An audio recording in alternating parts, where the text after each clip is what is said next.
Muy buenas, bienvenidos al canal, mi canal Siempre Enseñando Medicina. Ahora comenzamos con una asignatura distinta, pero muy importante para todo profesional médico y para la vida. Es la última asignatura de todo el ciclo del curso. Es la asignatura de leyes, ética, y donde se les enseña todas las cuestiones para empleo, hacer resumen, hacer entrevistas. Va a tener 2 semanas. La primera semana es la parte de leyes y ética médica, medical legal issues, o sea, los aspectos éticos legales en una consulta médica y en la medicina.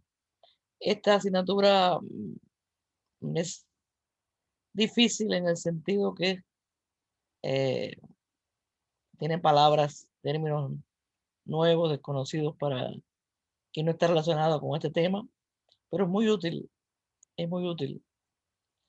para, para trabajar y para vivir en este país. Tiene muchos términos que vienen de la antigüedad, del latín, pero vamos a hacer como siempre todo lo posible por hacer las cosas fáciles y entendibles. ¿Por qué se estudia esto en la medicina? Sobre todo los medical assistants tienen que saberlo, porque la profesión de medical assistant, por sus características, entraña riesgos de responsabilidad legal. ¿Por qué? Porque nosotros intervenimos directamente sobre las personas, hacemos acciones sobre las personas, hacemos una vigilancia asistencial y evolución del paciente, cumplimos órdenes, demostramos habilidades directas en algunos temas de la salud, como prevención, educación para la salud, medios de diagnóstico, vacunaciones, manejamos historias clínicas y datos confidenciales. Por eso es que por la característica de nuestro trabajo, tenemos que conocer las leyes para actuar siempre de acuerdo a la ley y no buscarnos problemas. Vamos a ver la diferencia que hay entre ley y ética. Eso es una cosa que muchas personas no conocen. Una ley es una regla de conducta o una acción, mientras que la ética son comportamientos, normas de comportamiento. Vamos a verlo en español.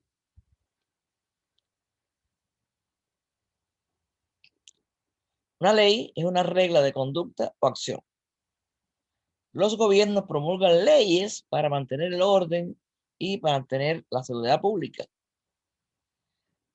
Por tanto, los profesionales de la salud están bajo las leyes penales y civiles. Ahora, la ética es una norma de comportamiento, un estándar de comportamiento, es el estudio de lo que es correcto, de lo que es incorrecto. En la ética se fundamentan los valores morales, y los valores morales sirven de base para la conducta ética. Los valores morales se forman en la familia, en la cultura y en la sociedad. De nuevo, vamos a ahondar un poco más. La ética es el conjunto de principios relacionados con lo que es moralmente correcto o incorrecto, proporcionando las normas de conductas ideales para un grupo de personas. Mientras que la ley son normas de conducta establecidas e impuestas por la autoridad, la legislación o la costumbre de un grupo, una comunidad. Ahora, la ética profesional es la conducta ética que se va a tener en una determinada profesión. Y así entonces, la ética médica es una disciplina que se va a ocupar del estudio, del estudio de los actos médicos desde un punto de vista moral y que los va a calificar como buenos o malos cuando estos actos son voluntarios y conscientes. Ahora, en la ética hay principios morales. Vamos a verlo por arribita en inglés. Está el beneficense, que es proporcionar el bien. No maleficense es no causar el mal. Autonomy es independencia, libertad. Veracity es decir, la verdad. Fidelity es ser fiel. Justice es actuar con justicia e igualdad. Ahora, viéndonos un poco más profundamente, vamos a ver, hay más principios morales. El beneficense es hacer el bien. No maleficense es prevenir el daño, no hacer el mal. Ustedes creen que esto es bobo, pero no es bobo. Se parecen mucho, se confunden mucho. Benefícense, no malefícense. Beneficia hacer el bien, no malefícense, no hacer mal. Malfícense es una conducta indebida por parte de un funcionario público, como por ejemplo actos de malversación. Non-feasance es omitir un acto cuya omisión va a resultar en un daño. O sea, non-feasance es no actuar cuando tenemos la obligación de hacerlo. Rechazar una negativa para hacer algo que tenemos la obligación legal de hacerlo. Esa es un non-feasance. Ahora, otro que se parece muchísimo, misfeasance, es una mala conducta. Realizar un acto adecuado, apropiado, pero hacerlo de una manera ilícita o perjudicial, como por ejemplo un abuso de autoridad. Estoy haciendo un acto adecuado, estoy haciendo uso de la ley, pero me voy por encima de lo que me toca y abuso de autoridad, me extralimito. Eso es misfeasance. Ya estos bienes son más fáciles. Los que más se confunden son beneficense, non-malfícense, malfícense, non-fícense y misfícense. Autonomy es autonomía, independencia, libertad de derecho, elección individual, libertad de la voluntad. Veracity es decir la verdad. Fidelity es ser fiel. Justice es actuar como imparcial o equidad. Esto es una de las cosas más pesadas, que son los principios morales, que yo reconozco que esto no se le pega a nadie. Pero bueno, hay que por lo menos saber de qué nos están hablando cuando vemos estas cositas. Benefícense, normalefícense, malfícense, nonfícense, misfícense. Bueno, no he visto los principios morales. Vamos a ver ahora algo muy interesante. Que la ley, y eso todos debían saberlo, pero bueno, si no lo sabía, lo aprenden ahora. La ley se divide en derecho criminal o penal, criminal law, y derecho civil, civil law. El, ¿qué involucra el derecho criminal o penal? Involucra crímenes contra el Estado. Estos actos criminales se van a clasificar en dos tipos. Felonía, cuando el daño es menor, el crimen es menor, o misdemeanor, cuando es una cosa ya más grande. Ejemplos de crímenes en el derecho penal, tenemos el murder, asesinato, arson, incendio provocado, rape, violación, burglary, allanamiento. Pero en medicina nos vamos a ocupar más del derecho civil. El derecho civil involucra daños no contra el Estado, sino contra una persona o una propiedad de alguien. Y este derecho civil incluye una categoría general de delitos civiles que se conocen como torts. ¿Qué van a ser torts? Torts van a ser delitos, agravios. A tort is a civil wrong committed by one individual against another. O sea que un agravio, una tort, un delito, un agravio, es un mal civil cometido por un individuo contra otro. Y las torts, o sea, los agravios, los delitos civiles se van a dividir en intentional, willful y unintentional, o sea, no intencional y no intencional. El no intencional es accidental. Los healthcare is mainly affected by civil law. O sea que los problemas legales que ocurren en medicina generalmente caen en el delito, el derecho civil. Vamos a definir un poquito mejor el tort. La definición de tort ya dijimos que era agravio, abuso. Tort viene de la palabra francesa tort, que significa mal. Es un daño civil cometido por un individuo contra otro. Cualquier abuso, agravio, acto erróneo, daño o lesión que se traduce en un dolor físico o una angustia médica, daños físicos o daños a los sentimientos o daño a la reputación o a la propiedad de una persona. Como ya dijimos, las tort se clasifican en intencionales y no intencionales. La persona perjudicada tiene el derecho de demandar una indemnización por los daños causados. Ejemplos de tort: negligencia, encarcelamiento ilegal, asalto, battery, difamación, invasión de privacidad. En inglés, que es donde la forma que lo van a encontrar: negligence, illegal imprisonment, assault, battery, defamation, invasion of privacy.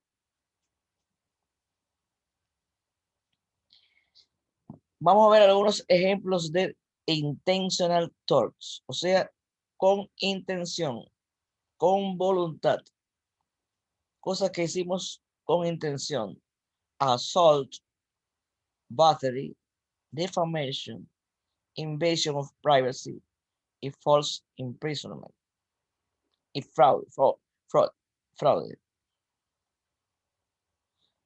Ahora vamos a ver en este cuadrito la definición de cada uno. Estamos viendo las intentional tort, o sea, los delitos civiles que cometemos con toda nuestra mente, o sea, a conciencia los cometemos. Assault. Un asalto es causar que una persona se sienta amenazada, o sea, es una persona que está por debajo en el campo de la salud, que es nuestro campo, es una persona que está por debajo de nosotros, que sabe que nosotros eh, tenemos un rango superior y que lo podemos amenazar. Y la persona se siente amenazada. Eso es assault. Invasion of privacy es la interferencia con el derecho de una persona de estar sola. Defamation of character es dañar la reputación de una persona haciendo declaraciones públicas sobre su reputación, ya sea habladas o escritas. Battery no tiene traducción. Battery es battery. Battery es una acción que va a causar daño físico a otra, como tocarla o darle un tratamiento, hacer un reconocimiento, o dar, bueno, no en medicina, battery es una acción de causar daño físico a una persona sin consentimiento. En medicina es reconocerla o hacerle un examen físico o darle un tratamiento sin que la persona haya dado su consentimiento. Muy importante. Fraude es un acto de engaño deliberado realizado para adquirir un beneficio ilegal. Y un false imprisonment es la privación ilegal del movimiento, de la libertad de movimiento de una persona o confinar a una persona. Estos son torts intentional. Vamos a rápidamente a resumirlo. En el civil wrong, tort es un civil wrong cometido por un individuo contra otro. Este tipo de reclamación se debe a un incumplimiento del deber. Ejemplo, asalto es cualquier intento deliberado de amenazar o de infligir lesiones o de exhibir una intención de fuerza que le dará a la víctima una razón para temer o esperar un daño corporal inmediato, porque una persona que tiene superioridad sobre él, ya sea de fuerza o de poder. Él se puede sentir amenazado porque esa persona es superior a él, en fuerza o poder. Battery es tocar ilegalmente a otro, aplicar un tratamiento médico, aplicar un procedimiento o un reconocimiento sin su consentimiento. False imprisonment es la detención ilegal o el falso encarcelamiento. Es la contención consciente de otro sin la debida autorización, privilegio o consentimiento. Y una difamación es colocar a una persona a la burla, al desprecio, al menosprecio, ante una parte considerable de la comunidad. ¿Qué más nos falta por ver en las intentional tort? Invasión a la privacidad, interferencia al derecho de una persona de estar sola, penetración innecesaria en la información, no solamente es estar sola físicamente, sino penetración innecesaria en la información personal, individual o reveladora acerca de un individuo sin su consentimiento. No solamente es sola físicamente, sino penetrar en su información.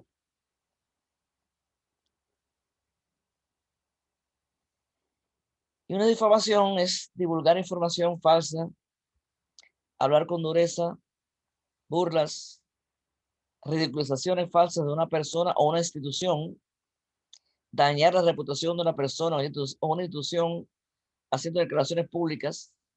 La difamación puede ser escrita y verbal. Si es escrita, se llama libelo. Y si es verbal, es una difamación verbal. Y el fraude es un acto de engaño deliberado realizado para adquirir un beneficio legal. El fraude se define como cualquier acto deliberado y deshonesto cometido con el conocimiento de que podrá resultar en un beneficio no autorizado para la persona que comete este acto o para la persona que de manera similar no tiene derecho a este beneficio. Sabemos que hay muchos fraudes cometidos aquí en Miami. Ahora vamos a las torts unintentional, o sea, accidentales. No lo hice con conciencia. Son actos que se cometen sin intención de causar daño, pero sin saber, sin tener en cuenta las consecuencias que van a pasar de eso que cometimos accidentalmente. Tenemos aquí en los ejemplos de unintentional torts la negligencia. ¿Qué cosa es la negligencia que tanto se usa que no sabemos mucho lo que es?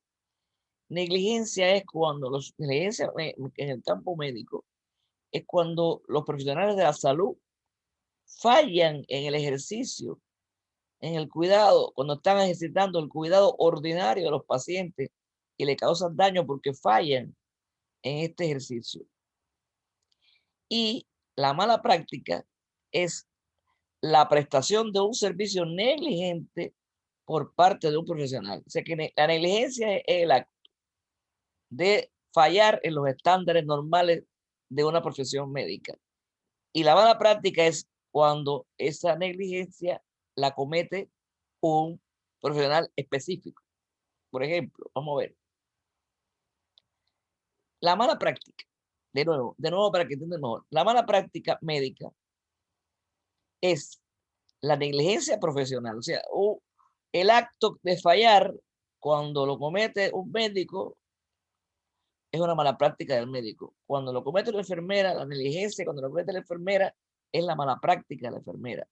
Y esta mala práctica o negligencia puede ser por comisión o por omisión. ¿Qué quiere decir esto? Que hizo una cosa que no debía o omitió una cosa que debía. O sea que la negligencia profesional es es por comisión u omisión por parte del proveedor de salud, en el que la atención cae por debajo de las normas aceptadas de la práctica médica, causando lesiones o la muerte del paciente. En la mayoría de los casos aquí se involucran errores médicos. Se cometen errores médicos en la mala práctica médica. ¿Qué cosa es una norma de atención? ¿Qué cosa es un estándar de atención? Un estándar de atención es el grado de destreza o de competencia, conocimiento y cuidado que normalmente poseen y emplean los miembros con buena reputación dentro de una profesión. Para comprobar si se ha cumplido el estándar de cuidado, uno debe determinar qué habría hecho un profesional razonable y prudente en circunstancias similares. Esos son los estándares. Cuando el cuidado de salud cae por debajo del estándar, se comete entonces una negligencia. Cuando no se está a altura, no se está a la altura de los estándares para ese cuidado. Las normas y regulaciones para la negligencia médica van a variar según el país y la jurisdicción dentro de los países. Los profesionales médicos pueden obtenerse, bueno, algo muy importante. Los profesionales médicos pueden obtener seguros de responsabilidad profesional para compensar el riesgo y los costos de los juicios basados en negligencias médicas. ¿Qué deben hacer los médicos para cuidarse de que le pongan un sub? Para cuidarse que cometa una negligencia y que le pongan una demanda y que no se arruinen?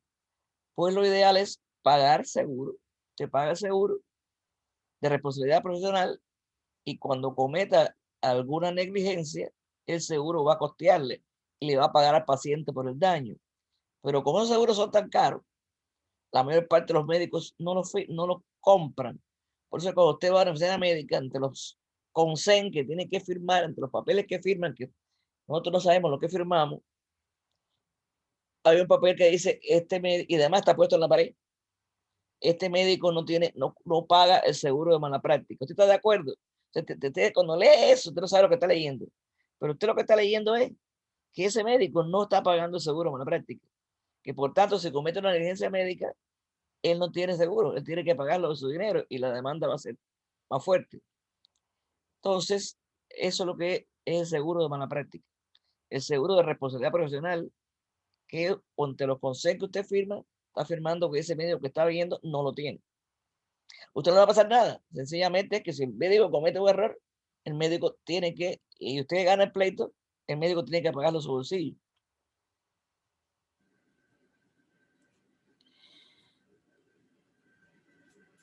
De nuevo, para que quede bien claro, una negligencia médica es la falla de la atención que normalmente se espera de una persona en una posición particular del campo de la salud, y la falla de esta atención puede consiguientemente provocar una lesión a la otra persona.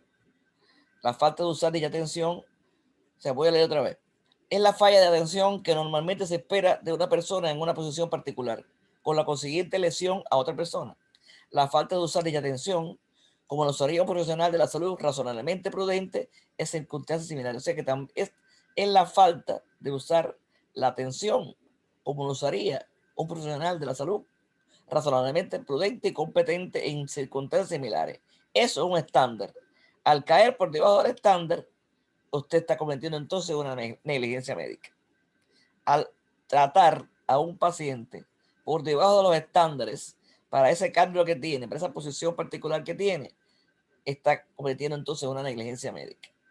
Y es motivo de una acción legal la negligencia médica. Vamos a ver algunos ejemplos de negligencia médica o mala práctica, que ya saben que la mala práctica es cuando le ponemos un apellido. La negligencia de la enfermera es la mala práctica de la enfermera. La negligencia que cometió un médico clasista es la mala práctica del médico clasista. Vamos a ver ejemplos médicos. Por ejemplo, un error de anestesia. Cuando un anestesiólogo administra dosis incorrecta a un paciente de un anestésico cuando se está haciendo cirugía y el paciente sufre daños, por ejemplo, daño hepático. El hecho de no dar la entrega necesaria, la cantidad adecuada del anestésico, es un caso de negligencia médica. Hubo un error durante el parto. Una mujer sufre de prolapso del cordón umbilical durante el parto. ¿Qué quiere decir esto? Que cuando viene la dilatación del cuello, el niño tenía un cordón umbilical redundante y se coló por el orificio. Y entonces, como todavía no ha dilatado, ese cordón se atrapa en el orificio y el niño se queda sin sangre. Eso es una emergencia. Y hay que salir, hay que poner a la mujer. Hay dos cosas. O se va con un médico introducido, una enfermera con un tacto vaginal empujando la presentación, se va corriendo hasta el salón del quirófano hasta que salga la cesárea, o se embone la mujer en una posición de modo que tenga los glúteos bien alto para arriba para que el niño descienda, para que la presentación no comprima el cordón contra el cuello. Esto es una emergencia, el prolapso del cordón umbilical, y hay que salir corriendo a hacer cesárea y hacer esa maniobra que yo dije. Entonces, si una paciente sufre de prolapso del cordón umbilical durante el parto, el trabajo de parto, lo que supone una grave amenaza para la vida del bebé, si no se realiza una cesárea de inmediato. Si el médico no reconoce la gravedad de la situación y la cesárea se retrasa, eso es una grave negligencia médica. Como consecuencia del retraso en la acción, el recién nacido sufre daño cerebral. La conducta del médico no cumplió con los estándares de atención médica para esa situación y el bebé probablemente el bebé se dañó, que no hubiera salido dañado si el procedimiento se hubiera hecho en su momento, se hubiera hecho antes. Es un caso de negligencia médica que el demandante podría tener mucho éxito, un caso como este. Otro, negligencia médica, una enfermedad cardíaca no diagnosticada. Un paciente sufre dolor en el pecho, va a la sala de emergencia, lo evalúa un médico que no diagnostica correctamente la enfermedad de las arterias coronarias y lo manda para la casa. Resultado, le da un infarto en la casa masivo y se murió. Otro caso de negligencia médica por un diagnóstico de enfermedad cardíaca no diagnosticada. Y otro, muy frecuente, un mal diagnóstico de la enfermedad venosa profunda, deep venous thrombosis. Un paciente que sufre trombosis venosa profunda acude al médico porque está en las piernas hinchadas, con dolores, una pierna, y el médico no se da cuenta que tiene una trombosis venosa profunda y no le pone tratamiento de anticoagulante. Una semana más tarde, el coágulo de sangre que tenía en la pierna se desprende y va al pulmón y produce un embolismo pulmonar y el hombre se muere el paciente. Otra negligencia médica grande. Bueno, saliendo de ella, de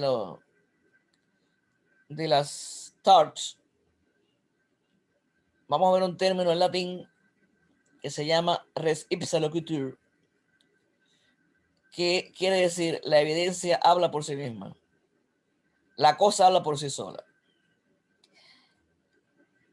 ¿Qué tenemos, por ejemplo, de cosas que son evidentísimas? Dejar un objeto extraño dentro del paciente después de la cirugía, dejar compresas, dejar pinzas, dejar objetos extraños u otro procedimiento invasivo, operar al paciente equivocado, operar la parte equivocada del paciente. Son cosas que la evidencia habla por sí misma. Le voy a poner algunas preguntas de la registración. Esta es una pregunta de la registración donde dice: The term receives locutor refers to cases in which. O sea, el término receives locutor se refiere a casos en los cuales las preguntas de la estación son de múltiple choice, o sea, solamente una. Select one. The patient has already filled a lawsuit. O sea, que el paciente ya ha presentado una demanda. Faulty record keeping from doctor's error. Que el doctor tiene un mal mantenimiento de sus historias clínicas.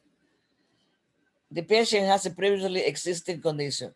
Que el paciente tiene una condición persistente.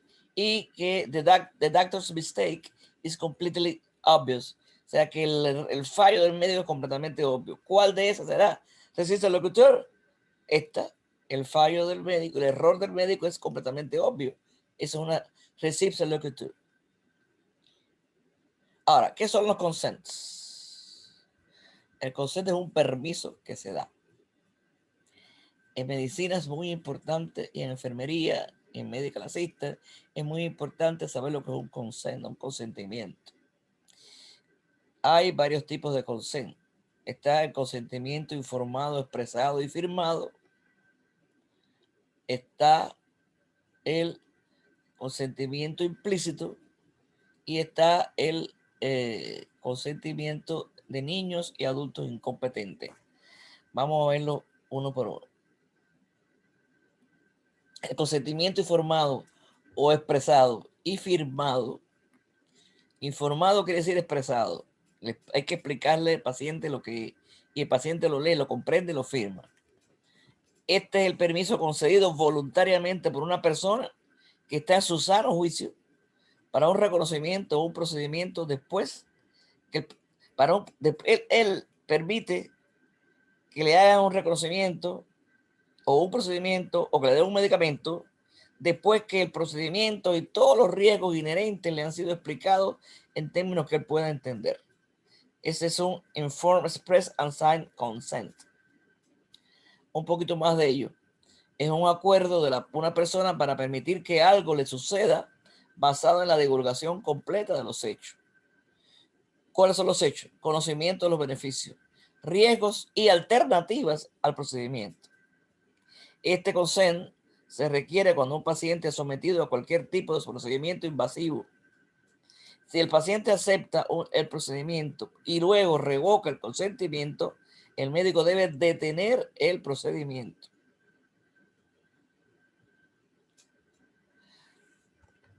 Y resumiendo, un informe or signed consent, o sea, un procedimiento informado y firmado, se debe obtener de un paciente mayor de edad, racional, consciente y competente antes de el tratamiento.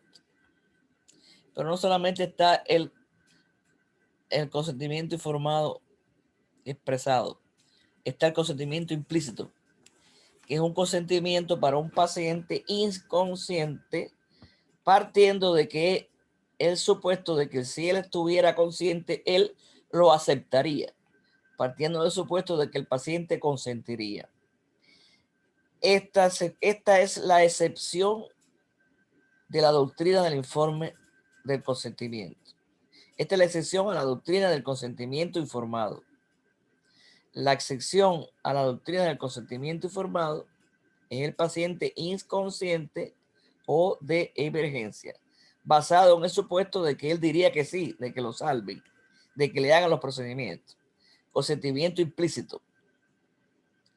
Y el otro consentimiento que hay es el consentimiento para niños y adultos incompetentes. Para tratarlo a ellos se requiere un consentimiento de los padres y del tutor o del guardián. Las regulaciones estatales van a variar según la edad, o sea, cada estado va a variar según la edad y la emancipación. ¿Qué cosa es la emancipación? La emancipación es un menor que ha obtenido una autoridad para comportarse como un adulto. O sea, una persona menor de 18 años, pero que está emancipado, puede gobernarse. ¿Y cuándo un menor se puede emancipar? cuando se casa, si la mujer sale embarazada, la muchacha sale embarazada.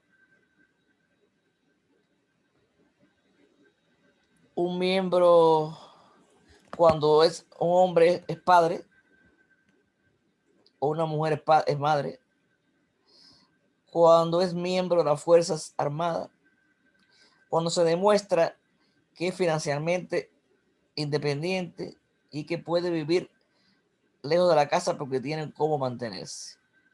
Por tanto, los menores emancipados, aunque tengan 15, 13, 12, 14 años, pueden firmar sus consentos.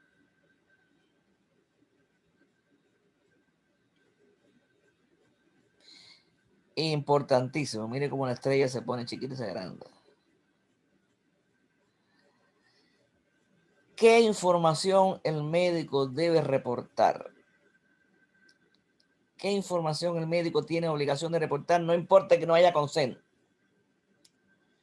Los nacimientos y las muertes.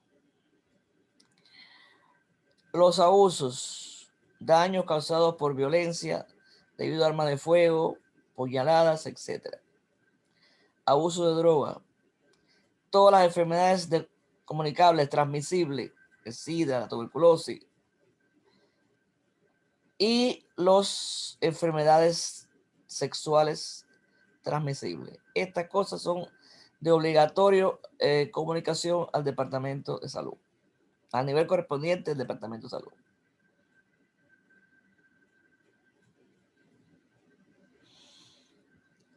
Ahora, ¿qué son los derechos y responsabilidades que tiene el paciente? El paciente tiene derecho a estar bien informado, sobre todo cuando está en un hospital. Hay una serie de normas en los hospitales que le dan a conocer a los pacientes. Pero bueno, en general, en cualquier lugar, el paciente tiene derecho a estar bien informado. Tiene derecho a participar en las decisiones de su tratamiento. Si no le gusta lo que está haciendo, no se lo hace. O puede preguntar. Hacer preguntas y comunicarse abiertamente con los médicos. También, además de este derecho, el paciente también tiene responsabilidades de proporcionar un historial médico sobre él, preciso y adecuado, e informar si él no puede seguir con un tratamiento.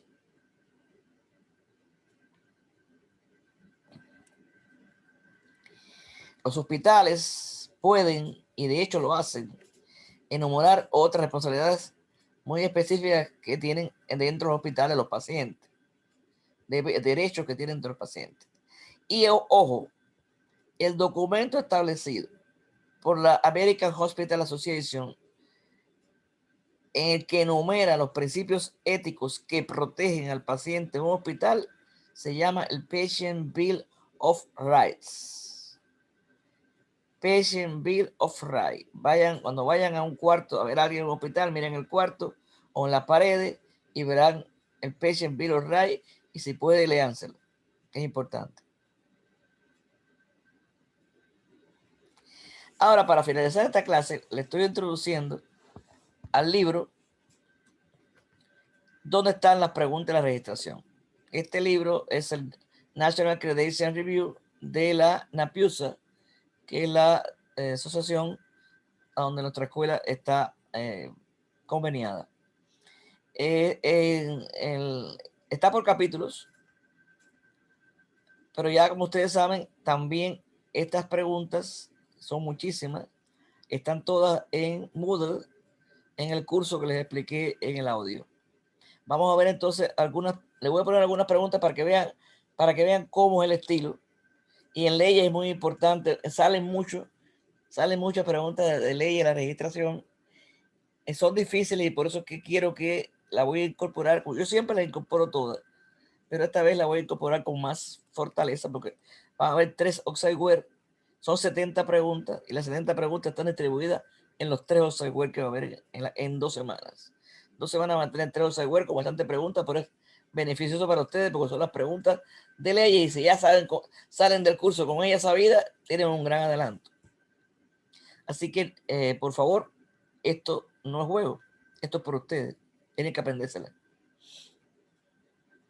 Por ejemplo, una pregunta de la registración sobre leyes dice: A physician is required to report which of the following. O sea, un médico está obligado a reportar cuál es lo siguiente: abusos, nacimiento, casos de VIH o todos los anteriores.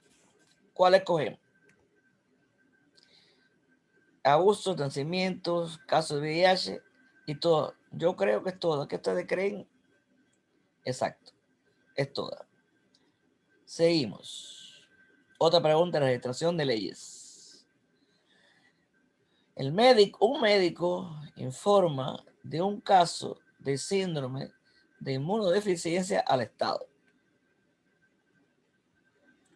Esto se llama, o sea, esto que el médico hizo, de que llegó un paciente que tenía SIDA y él lo faltó la privacidad, no se quedó callado, él lo informó.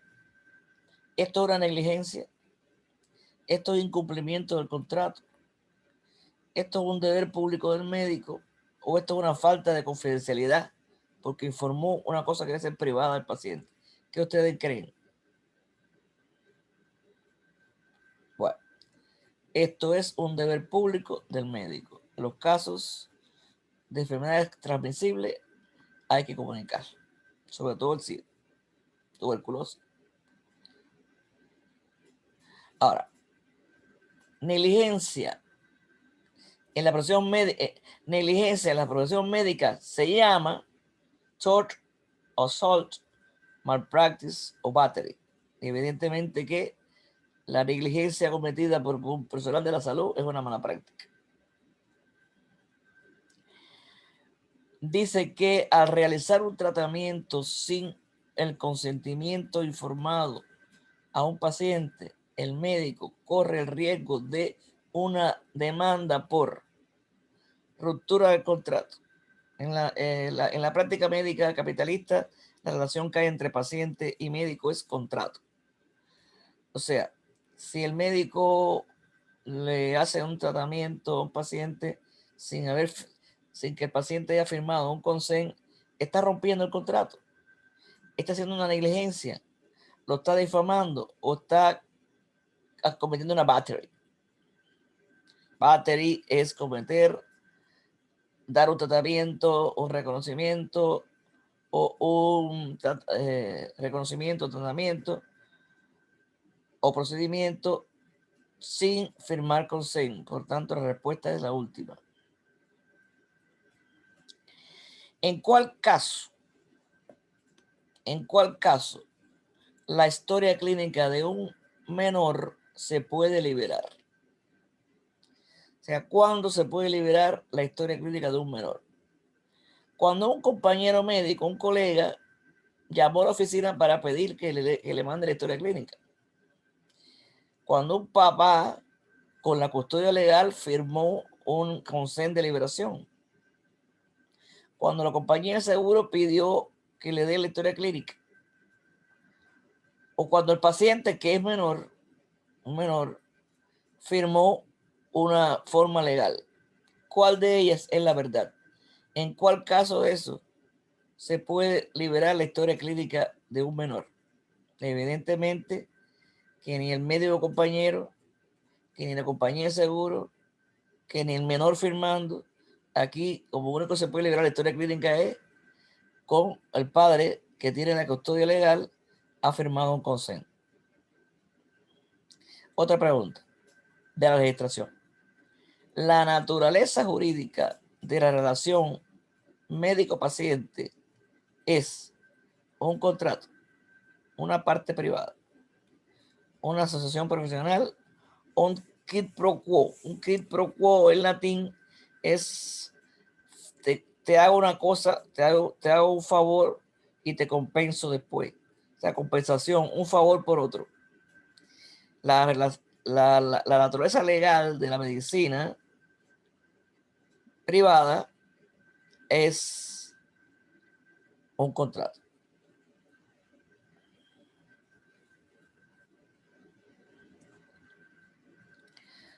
Creo que la última pregunta ya. Una situación en la cual el paciente automáticamente una situación en la cual el paciente renuncia automáticamente el derecho a la confidencialidad es cuando el paciente, o sea, cuando un paciente sabe que va a perder todo el derecho a su información personal y privada que está en una historia clínica. Cuando él automáticamente, cuando hace una cosa, sabe que va a perder automáticamente su confidencialidad médica privada. Cuando pone un médico, cuando pone una demanda, cuando tiene una enfermedad de transmisión sexual, cuando tiene una enfermedad terminal o cuando se cambia de médico. Está difícil de pensar, ¿verdad? Bueno, no puedo dejarle que piensen mucho rato.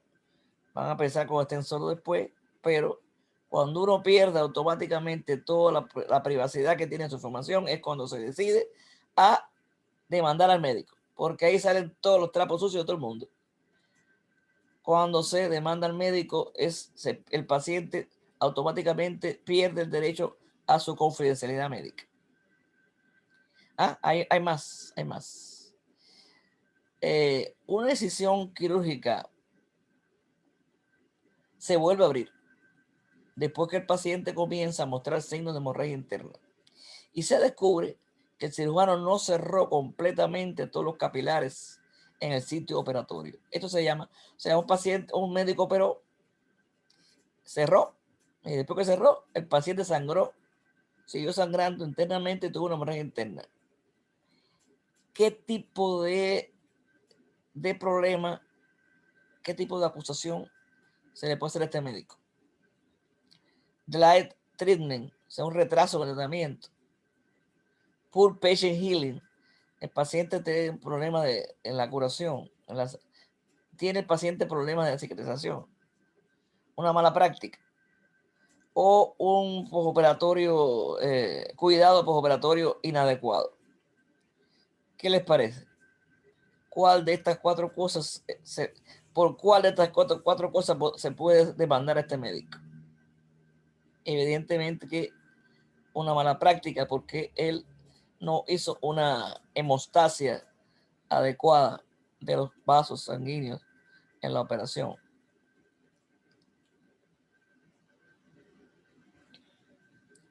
Y ahora sí creo que es la última. La última. ¿En cuál de los siguientes se demuestra que la pierna de un paciente sanó incorrectamente debido a la manera de cómo se le aplicó el yeso? O sea, en base a cómo se le aplicó el yeso,